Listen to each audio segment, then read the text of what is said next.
నమస్కారం భక్తులారా, భక్తి వెలుగు ఛానల్కి స్వాగతం.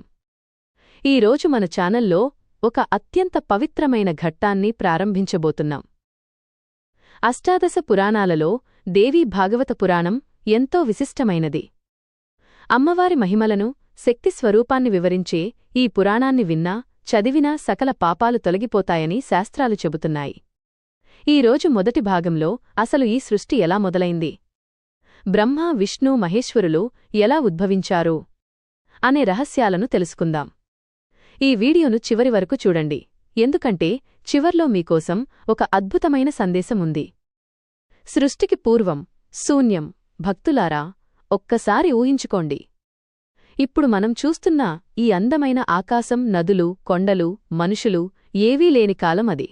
సూర్యచంద్రులు లేరు, నక్షత్రాలు లేవు, కనీసం గాలి, వెలుతురు కూడా లేవు.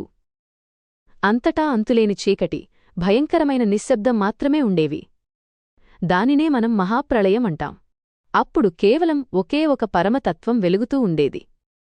ఆమె ఆది పరాశక్తి. ఆమెకు రూపం లేదు, గుణం లేదు. ఆమె అనంతమైన జ్యోతి స్వరూపం. ఒకానొక శుభసమయంలో ఆ తల్లికి ఒక సంకల్పం కలిగింది. నేను ఒక్కత్తిని ఉన్నాను కదా, ఇప్పుడు అనేకం కావాలి. ఈ శూన్యాన్ని ఒక అద్భుతమైన సృష్టిగా మార్చాలి అని అమ్మవారు తలచుకున్నారు. అలా ఆ తల్లినుంచి వెలువడిన వెలుగే ఈ సృష్టికి మూలమైంది. త్రిమూర్తుల ఉద్భవం. ఆ ఆది పరాశక్తి తన సంకల్పంతో ముగ్గురు శక్తివంతులైన పురుషులను సృష్టించింది.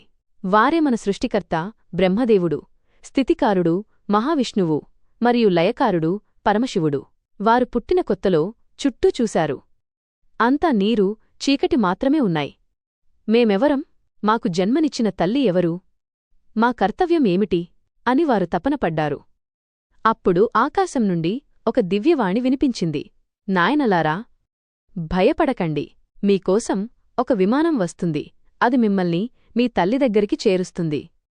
ఆ విమానంలో వారు మణిద్వీపానికి చేరుకున్నారు. అక్కడ సింహాసనం మీద కూర్చున్న కోటి సూర్యుల తేజస్సు కలిగిన జగన్మాతను చూసి త్రిమూర్తులు పరవశించిపోయారు. ఆమె పాదాలకు నమస్కరించి తరించారు. చూశారా భక్తులారా, మన పురాణాలు ఎంత గొప్పవో! ఆ ఆది పరాశక్తి అమ్మవారు బ్రహ్మకు సృష్టించే శక్తిని, విష్ణువుకు కాపాడే శక్తిని, శివుడికి లయం చేసే శక్తిని ప్రసాదించారు. అంటే శక్తి లేనిదే ఏ దేవుడైనా ఏమీ చేయలేరు.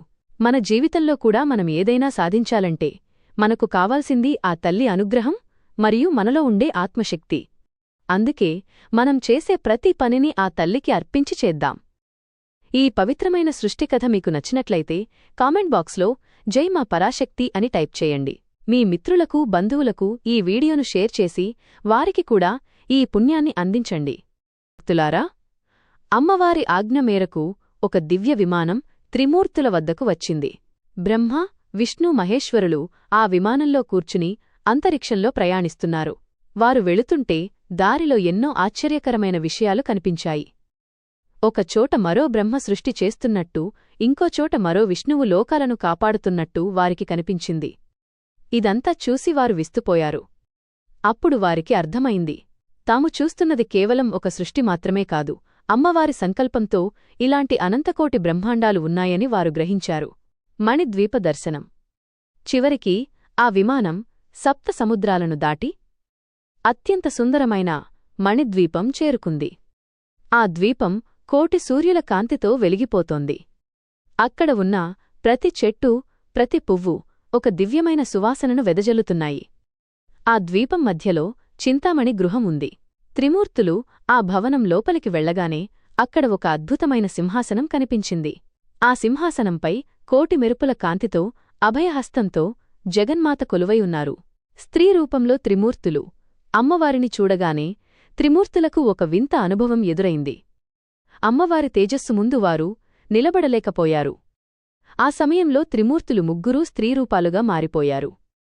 ఎందుకంటే ఆ పరాశక్తి ముందు అందరూ బిడ్డలే, అందరూ శక్తిస్వరూపులే అని అమ్మవారు వారికి నిరూపించారు. అమ్మవారి పాదాల దగ్గర ఉన్న గోళ్లలో వారికి అనంతమైన బ్రహ్మాండాలు కనిపించాయి. అప్పుడు వారు అమ్మవారిని స్తుతిస్తూ, అమ్మా, నీ మహిమ అపారం, మమ్మల్ని నీ సేవలో తరింపజేయి అని ప్రార్థించారు. అమ్మవారు మందహాసం చేస్తూ త్రిమూర్తులకు మళ్లీ పురుష రూపాలను ప్రసాదించి వారి వారి బాధ్యతలను గుర్తుచేశారు.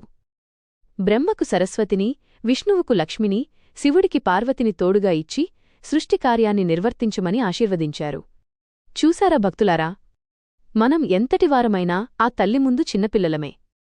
మనలో ఉండే అహంకారాన్ని వదిలేసి అమ్మవారిని శరణు వేడితే ఆమె మనల్ని ఖచ్చితంగా కాపాడుతుంది. ఈ రెండవ కథ మీకు నచ్చినట్లయితే కామెంట్ బాక్స్లో జై జగన్మాత అని టైప్ చేయండి. ఈ పవిత్ర కథను మీ మిత్రులకు కూడా షేర్ చేయండి. భక్తులారా, సృష్టి ప్రారంభంలో మహావిష్ణువు శేషతల్పం మీద యోగనిద్రలో ఉన్నారు. ఆ సమయంలో విష్ణుమూర్తి చెవిలో ఉన్న మాలిన్యం నుండి 2 భయంకరమైన రాక్షసులు పుట్టారు. వారే మధువు మరియు కైటభుడు. వారు పుట్టగానే తమ బలంతో గర్వించి లోకాలను పీడించడం మొదలుపెట్టారు.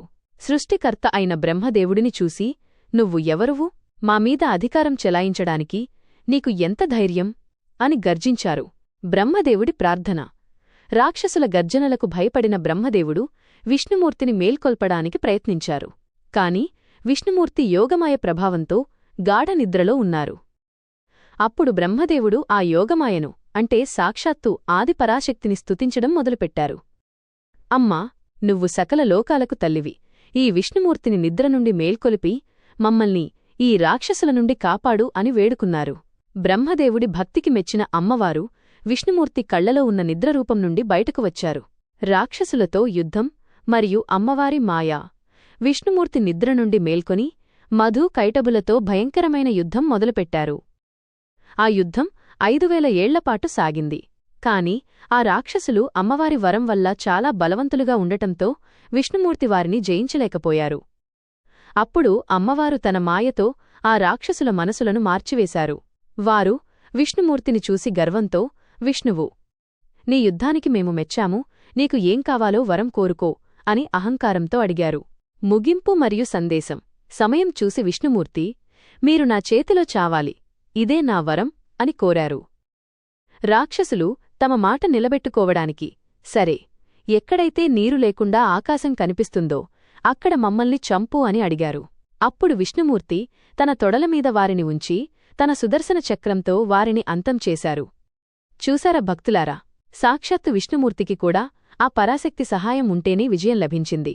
మన జీవితంలో వచ్చే ఆపదల నుండి గట్టెక్కాలంటే ఆ తల్లి మాయను దాటి ఆమె కరుణను పొందాలి. ఈ 3వ కథ మీకు నచ్చినట్లయితే కామెంట్ బాక్స్లో జై మాతాజీ అని టైప్ చేయండి. ఈ పవిత్ర కథను అందరికీ షేర్ చేయండి.